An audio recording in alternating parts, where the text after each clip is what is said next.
จะได้ผ่านมาเนี่ยนี่โน่ได้มาเนี่ยมาเพียกระต่ายโอ้โห200,000ที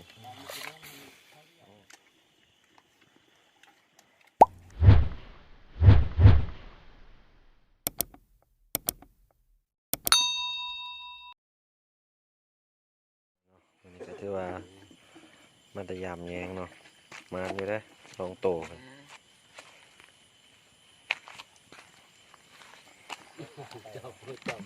กระต่ายของแท้ของไงอ่ะแต่เป็นพลาดมากมันนี่ยามานที่สุดนี่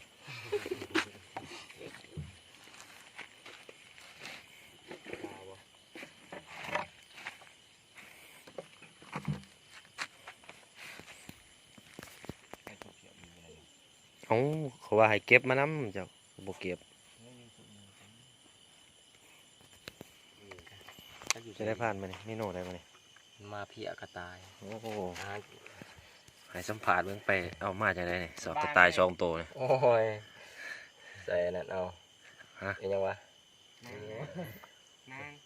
โอ้ใส่ติดตังตั้งเอาโอ้ติดตังกระต่ายผมไม่ได้ด้วยว่าไม่โนมาเพียเนาะมาเพียรอบเลิกได้รอบเลิกได้ไปเลย รอบเลิกได้ก็ถามเบิ่งผลงานน้ำกันเนาะผ่านไซส์ผ่านสีแบบนี้ยังปลูกไอทีจักซีเลยความแก่กีตาร์นอนความแสบเอามา2 โตผ่านพงเลยเนี่ยยังปลูกไอทีโอ้นอนข้าวหนึ่งเมื่อกี้มือใส่ถือมาโอ้ยเต้ก็ตื่นลุกหน่อยตื่นตัวก็ถ่วงโอ้แล้วผ่านใหญ่ครับกำลังเกี่ยมครั้งยิงมาเสียได้ไหมผ่านครั้งตับขาเรา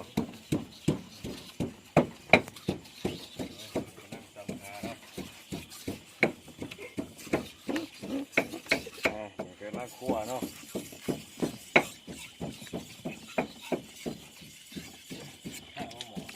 ที่ว่าอาหารเกิดเนาะมาเสียกระตายนะผมเคยกินกันที่ได้ร่องมาแล้วกินเทือนหนึ่งว่าเงื่อนประมาณนี้แต่ถึงเหนียวน่าดวน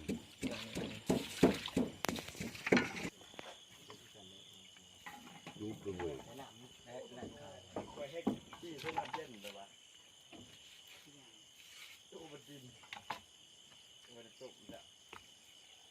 ต้มอยู่มันน้ำมันเกิดมาตีเลย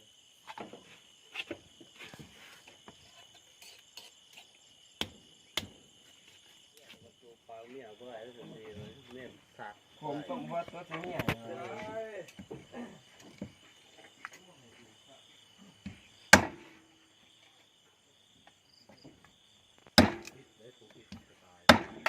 ผีด้วยเขาบอกหัวมู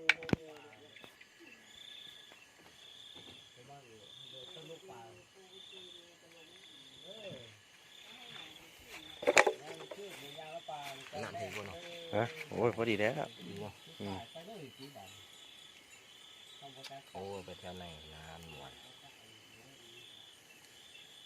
ช่วงนี้อินหอนจริงไม่เรื่องเลยโอ้ไว้น้ำมันที่ได้ก็2-3 แสนทีโอ้ด่างถวยใส่อีกต้มโพน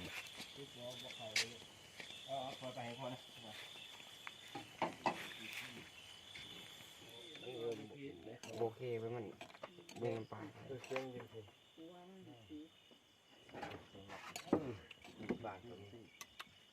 เคปะโอเคมีน้ำปลาแกะย่อยกันได้เมนูได้ผ่านซีเมนูได้เนี่ยตับหวานแก้วสมโอ้เอาลงมือใส่เป็นใส่ปากกระดุงยนต์เนี่ยสีมือผ่านผงเลยเดี๋ยวสีมนะมาร้อนมาตั้งกาพะเหลาที่มือ เบิดเลยเบิดเลยนี่เอาเลยจับแล้ว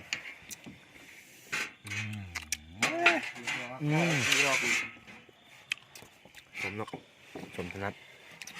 โอ้ใส่บีเนาะโอ้บีใส่มาเพี้ยบีได้ถิ่มคนฮะ ลูกปูแถมก่อยดิ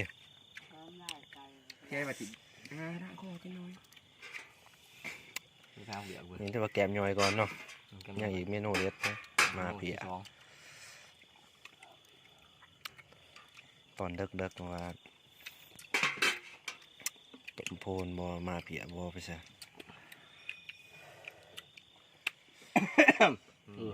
ขาดตัวกันเลยมาสันสองบ่วะห้าหนอบัดย่าโมมี่คงกินนั่นก็ไม่ได้ไทยเหล่าเนี่ย คนถิ่มนี่แน่เนาะ เฮ็ด เจี๊ยติ่ม เอ้ย ดูแบบมันดีที่จะได้เดือนสองคนวันนี้เดือนนี้ดี เราดี ให้พัดใจหรือว่า ห้างกับทองเจ้า เอาไม่พันใจจ้ะ มีเงินซื้อนั่นนะที่ซื้อนางนั่นนะมองมาเห็นนกเวท ของบ่าวใส่เราซานเลย เห็นแต่พวกสั้นบะอะไรไปใส่โอเคใช่ โอ้ยเขาใส่นี่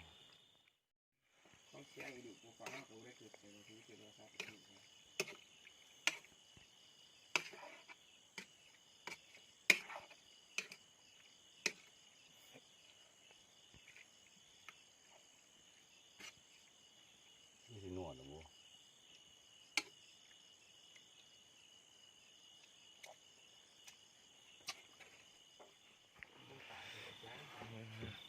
รับมือเลย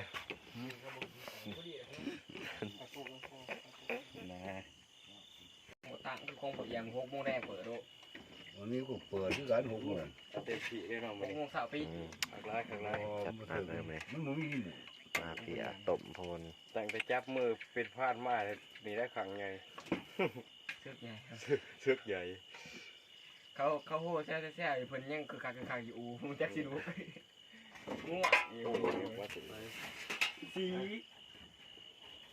นี่ก็ปล่อยอันวัดบอกว่าที่ถิ่มอยู่ปุ่น ได้แหละมันมี2 ทิป โอ้ตัวลาย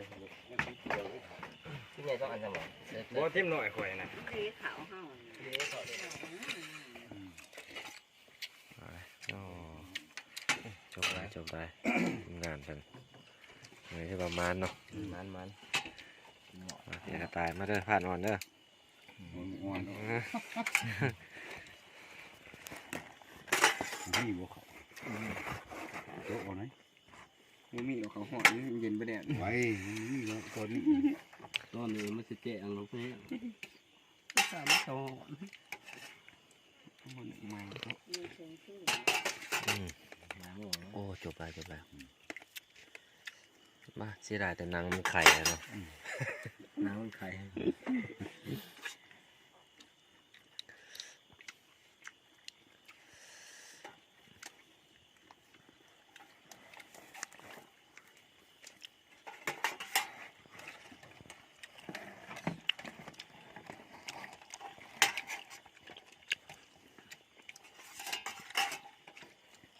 ไม่กันมากินอย่างนี้เนาะ